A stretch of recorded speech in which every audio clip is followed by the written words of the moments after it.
Chapter 10 of the pleasant discourse that passed between Don Quixote and his squire Sancho Panza. Now by this time Sancho had risen, rather the worse for the handling of the friar's muleteers, and stood watching the battle of his master, Don Quixote, and praying to God in his heart that it might be his will to grant him the victory, and that he might thereby win some island to make him governor of, as he had promised.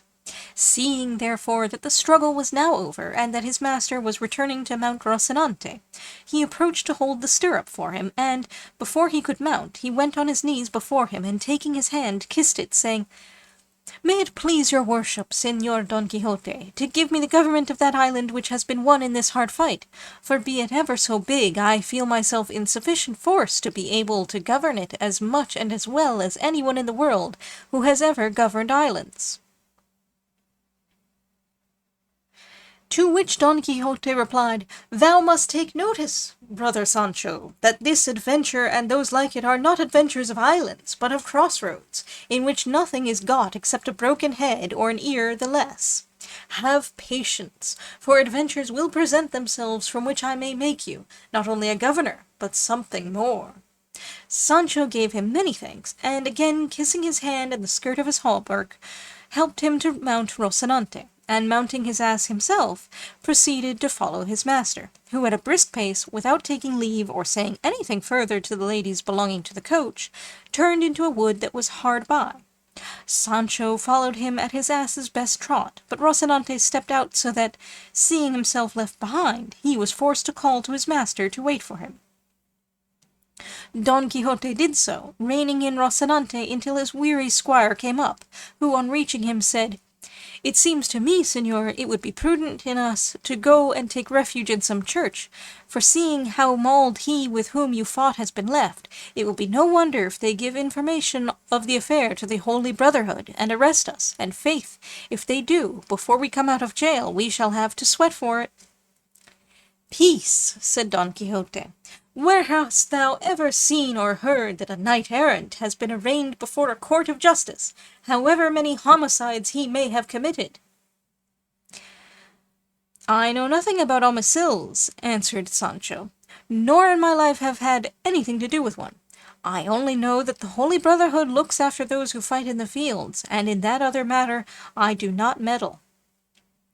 "Then thou needst have no uneasiness, my friend," said Don Quixote, "for I will deliver thee out of the hands of the Chaldeans, much more out of those of the Brotherhood.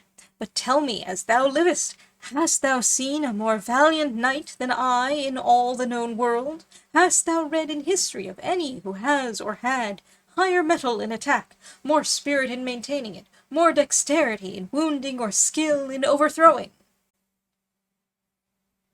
"The truth is," answered Sancho, "that I have never read any history, for I can neither read nor write, but what I will venture to bet is that a more daring master than your worship I have never served in all the days of my life, and God grant that this daring be not paid for where I have said.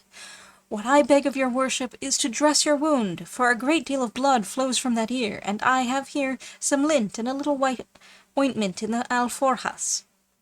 "All that might be well dispensed with," said Don Quixote, "if I had remembered to make a vial of the balsam of Fierabras, for time and medicine are saved by one single drop." "What vial and what balsam is that?" said Sancho Panza.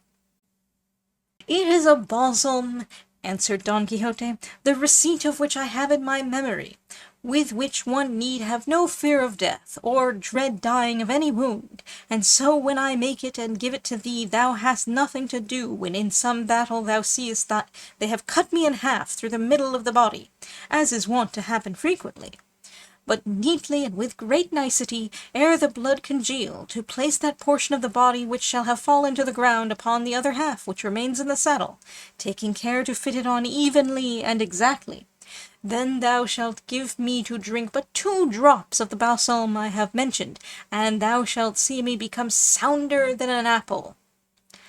"If that be so," said Panza, I renounce henceforth the government of the promised island, and desire nothing more in payment of my many and faithful services than that your worship give me the receipt of this supreme liquor, for I am persuaded it will be worth more than 2 reals an ounce anywhere, and I want no more to pass the rest of my life in ease and honour, but it remains to be told if it costs much to make it.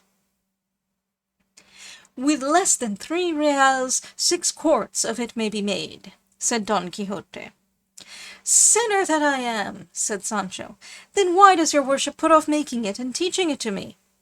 Peace, friend, answered Don Quixote. Greater secrets I mean to teach thee, and greater favours to bestow upon thee. And for the present, let us see to the dressing, for my ear pains me more than I could wish.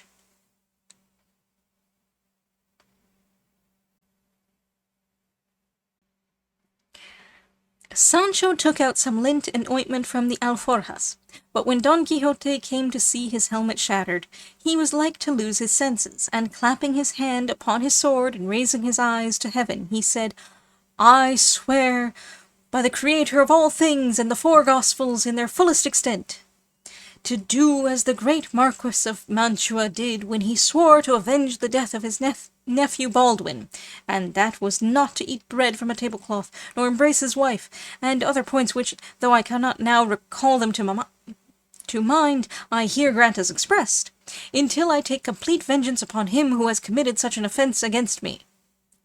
Hearing this, Sancho said to him, Your worship should bear in mind, Señor Don Quixote, that if the knight has done what was commanded him in going to present himself before my lady Dulcinea del Toboso, he will have done all that he was bound to do, and does not deserve further punishment unless he commits some new offence. Thou hast said well and hit the point, answered Don Quixote, and so I recall the oath in so far as relates to taking fresh vengeance on him.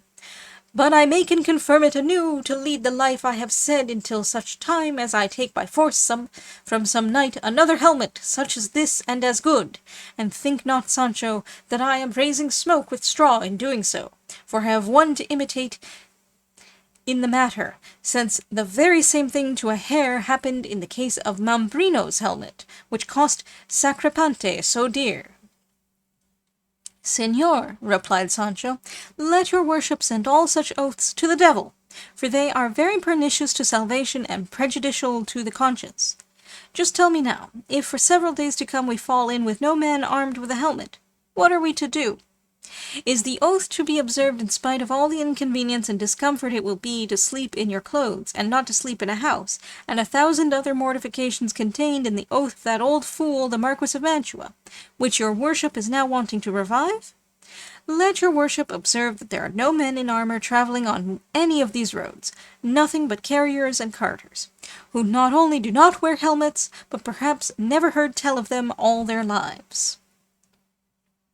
Thou art wrong there, said Don Quixote, for we shall not have been above 2 hours among these crossroads before we see more men in armour than came to Albraca to win the fair Angelica. Enough, said Sancho. So be it then, and God grant us success, and that the time for winning that island which is costing me so dear may soon come, and then let me die.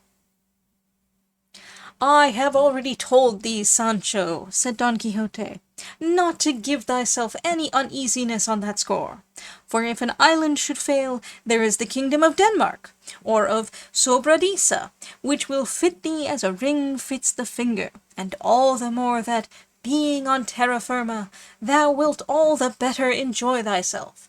But let us leave that to its own time. See if thou hast anything for us to eat in those alforjas, because we must presently go in quest of some castle where we may lodge tonight and make the balsam I told thee of, for I swear to thee by God this ear is giving me great pain.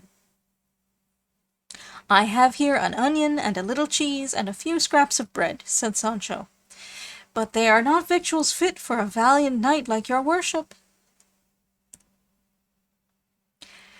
How little thou knowest about me, answered Don Quixote. I would have thee to know, Sancho, that it is the glory of knights-errant to go without eating for a month, and even when they do eat, that it should be of what comes first to hand, and this would have been clear to thee hadst thou read as many histories as I have. for though they are very many, among them all I have found no mention made of knights-errant eating, unless by accident or at such sumptuous banquets prepared for them, and the rest of the time they passed in dalliance. And though it is plain they could not do without eating and performing all the other natural functions, because, in fact, they were men like ourselves, it is plain, too, that, wandering as they did the most part of their lives through woods and wilds, and without a cook, their most usual fare would be rustic viands such as those thou now offer me. So that, friend Sancho, let not that distress thee which pleases me, and do not seek to make a new world, or pervert knight-errantry. Pardon me, your worship, said Sancho, for as I cannot read or write, as I said just now, I neither know nor comprehend the rules of the profession of chivalry. Henceforward I will stock the alforjas with every kind of dry fruit for your worship, as you are a knight, and for myself, as I am not one, I will furnish them with poultry and other things more substantial. I do not say, Sancho, replied Don Quixote, that it is imperative on knights-errant not to eat anything else but the fruits thou speakest of, only that their more usual diet must be those, and certain herbs they found in the fields which they knew, and I know too.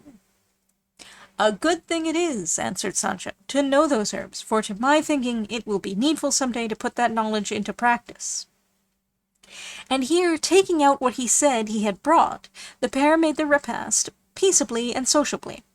But anxious to find quarters for the night, they with all dispatch made an end of their poor dry fare, mounted at once, and made haste to reach some habitation before night set in. But daylight and the hope of succeeding in their object failed them close by the huts of some goatherds. So they determined to pass the night there, and it was as much to Sancho's discontent not to have reached a house, as it was to his master's satisfaction to sleep under the open heaven. For he fancied that each time this happened to him he performed an act of ownership that helped to prove his chivalry. The Santa Hermandad, a tribunal established in the 13th century, but revived in the reign of Ferdinand and Isabella, with summary jurisdiction over offenders against life and property on the highways and outside of the municipal boundaries. Homicidio, or Ornecillo, was an old form of the word homicidio, but in popular parlance it meant the fine imposed in default of appearance to answer a charge of assault and battery.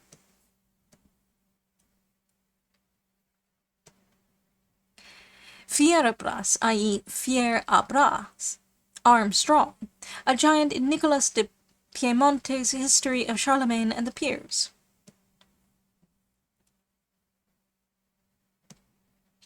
In the original, Tres Azumbres.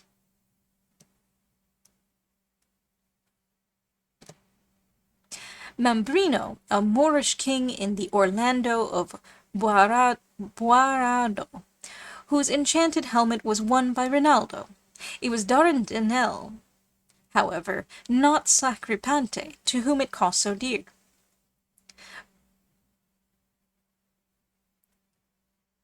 V. Ariosto, chapter 18, stanza 151.